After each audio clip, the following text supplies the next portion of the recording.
السلام علیکم ورحمۃ اللہ وبرکاتہ۔ ہمارے خطبے کا موضوع ہے اہل ایمان آپس میں بھائی بھائی ہیں۔ نحمدہ ونصلی علی رسولہ الکریم، اما بعد۔ بھائیو، قرآن حکیم میں ارشاد باری تعالی ہے، اہل ایمان آپس میں بھائی بھائی ہیں۔ سورہ حجرات آیت نمبر 10۔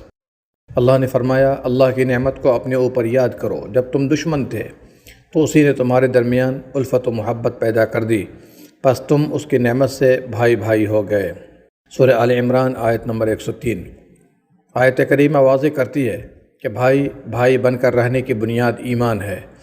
اس اصل کا تقاضا یہ ہے کہ اسلام اور اس کے عقیدہ کو ماننے والے بھائی بن کر کے رہیں، آپس میں نہ لڑیں، بلکہ ایک دوسرے کے دست و بازو، ہمدرد، مونس، غم گسار اور خیر خواہ بن کر رہیں۔ اور اگر کبھی مسلمانوں کے درمیان غلط فہمی کی بنا پر نفرت پیدا ہو جائے تو اسے دور کر کے انہیں آپس میں دوبارہ ملا دیں، اصلاح کر دیں۔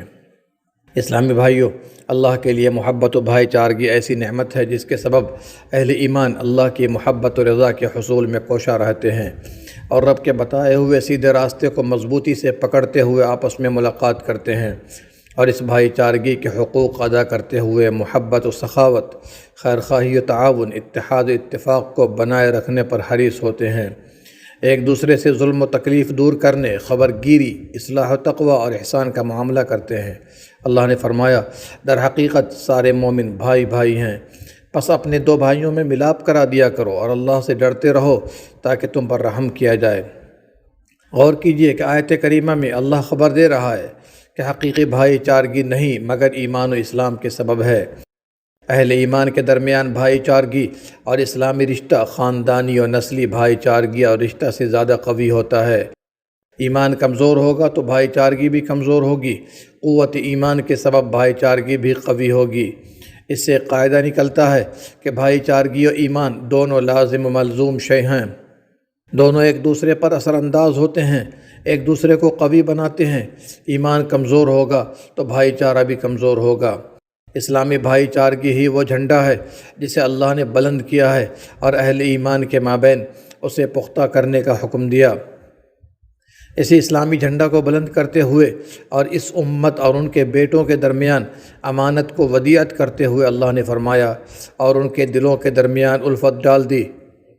اگر تو زمین میں جو کچھ ہے خرچ کر دیتا، ان کے دلوں کے درمیان الفت نہ ڈال سکتا، لیکن اللہ نے ان کے درمیان الفت ڈال دی، بے شک وہ سب پر غالب کمال حکمت والا ہے۔ سورہ انفال آیت نمبر 63۔ اسلام میں حقیقی بھائی چارگی کی بنیاد عقیدہ سلیمہ ہے جو شرک سے پاک ہو۔ بندہ مسلم رب کی عظمت و محبت، کبریائی، بلندی ذات، اس کے اسماء و صفات کے معانی اپنے دل میں بسائے اور خالص رب کی عبادت کرے، اس کی عبادت میں کسی کو ساجی نہ بنائے۔ ہر مومن و مسلم ہمارا بھائی ہے، خواہ اس کا رنگ و نسل کچھ بھی ہو، کہیں کا بھی رہنے والا ہو، حسب و نسب جیسا بھی ہو، اور ہر کافر جو اسلامی عقیدے سے منحرف ہے وہ ہم سے دور ہے۔ ہم اس سے، اس کی صحبت و دوستی سے، یا اس کے تعاون و نصرت سے، یا اس کے ساتھ بھائی چارگی رکھنے سے بیزار ہیں۔ اللہ کے لیے بھائی چارگی کی محبت ہو اور اللہ کے دشمن کفار، خواہ ان کے نسبی بھائی ہی کیوں نہ ہو، اس سے برات کا اظہار ہونا چاہیے۔ صحابہ اکرام رضی اللہ عنہم کے حیرت انگیز ایمانی مقامات میں سے ہے، غزوہ بدر میں ابو عبیدہ بن جراح رضی اللہ عنہ نے اپنے کافر باپ کو قتل کر دیا۔ اللہ نے اس سلسلے میں قرآن نازل فرمایا، ارشاد باری تعالی ہے، آپ ان لوگوں کو جو اللہ اور یوم آخرت پر ایمان رکھتے ہیں نہیں پائیں گے کہ وہ ان لوگوں سے دوستی رکھتے ہوں جنہوں نے اللہ اور اس کے رسول کی مخالفت کی، خواہ وہ ان کے باپ ہوں یا ان کے بیٹے یا ان کے بھائی یا ان کا خاندان۔ یہ وہ لوگ ہیں جن کے دلوں میں اللہ نے ایمان کو لکھ دیا ہے اور انہیں اپنی طرف سے ایک روح یعنی نصرت خاص اور نور ایمان کے ساتھ قوت بخشی ہے، اور انہیں ایسے باغوں میں داخل کرے گا جن کے نیچے سے نہریں بہتی ہوں گی، ان میں ہمیشہ رہنے والے ہیں۔ اللہ ان سے راضی ہوا اور وہ لوگ اللہ سے راضی ہوئے۔ یہ لوگ اللہ کا گروہ ہیں اور اللہ کے گروہ ہی کامیاب ہونے والے ہیں۔ سورہ مجادلہ آیت نمبر 22۔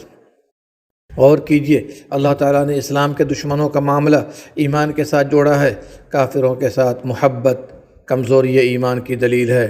خاص کر کفار سے محبت مسلمانوں کی جان و مال اور وطنیت کو متاثر کرے تو خطرناکی مزید بڑھ جاتی ہے، اور جو ایسا کرے گا اللہ اس سے سخت حساب لے گا، جبکہ کفار سے دوری جدائی قوت ایمان کی دلیل ہے، جیسا کہ آیت میں بتایا گیا کہ ان لوگوں کے دلوں میں رب نے ایمان کو لکھ دیا ہے اور روح سے ان کی مدد کی۔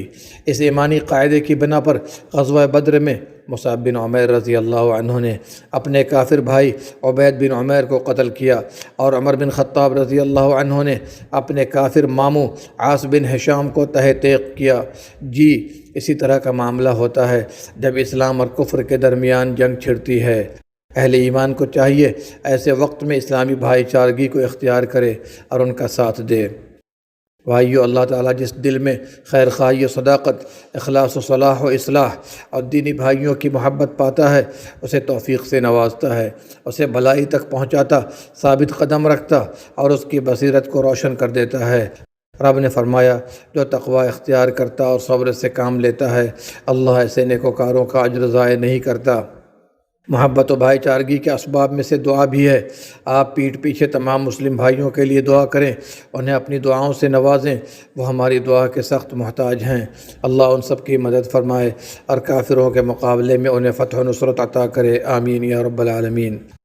مسلمانوں، اسلامی بھائی چارگی میں سے یہ بھی ہے کہ ملاقات ہو تو سلام کریں تاکہ محبت عام ہو، باہمی اختلافات و تنازع ختم کریں، ایک دوسرے کی خدمت کریں، مدد کا ہاتھ بڑھائیں تاکہ معاشرتی زندگی کو استحکام ملے اور معاشرے میں اچھی اور عمدہ فضا قائم ہو، نیز نیکیوں کا ماحول پیدا ہو۔